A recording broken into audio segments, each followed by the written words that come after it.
రైతుల పంటలకే కాకుండా ఇంటి అవసరాలకు కూడా ఉచిత కరెంటు ఇచ్చిన ఘనత కాంగ్రెస్దేనన్నారు మంత్రి పొంగులేటి శ్రీనివాసరెడ్డి. అధికారం ఉన్నా వారికి పట్టం కడితే మరింత అభివృద్ధి చేసి చూపుతామన్నారు మంత్రి. రానున్న కార్పొరేషన్ ఎన్నికల్లో కాంగ్రెస్ అభ్యర్థుల గెలుపు ఖాయమని ధీమా వ్యక్తం చేశారు మంత్రి పొంగులేటి శ్రీనివాసరెడ్డి.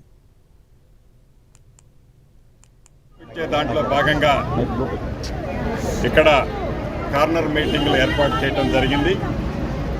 ప్రధానంగా రాష్ట్ర వ్యాప్తంగా జరుగుతున్న ఈ అర్బన్ ఎన్నికలలో ఏవైతే మున్సిపాలిటీలు కార్పొరేషన్లలో 11వ తారీఖు జరిగే ఎన్నికల్లో అత్యధిక సీట్లు కాంగ్రెస్ పార్టీ అభ్యర్థులు గెలవబోతున్నారు. ఈ ప్రభుత్వాన్ని అర్బన్ ప్రజలు కూడా ఈ ఎన్నికల్లో పూర్తిగా దీవించడానికి సిద్ధంగా ఉన్నారనేది చాలా స్పష్టంగా కనిపిస్తుంది. కాంగ్రెస్ పార్టీ బలపరిచిన సర్పంచుల్ని గ్రామీణ ప్రాంతాల్లో గెలిపించారు.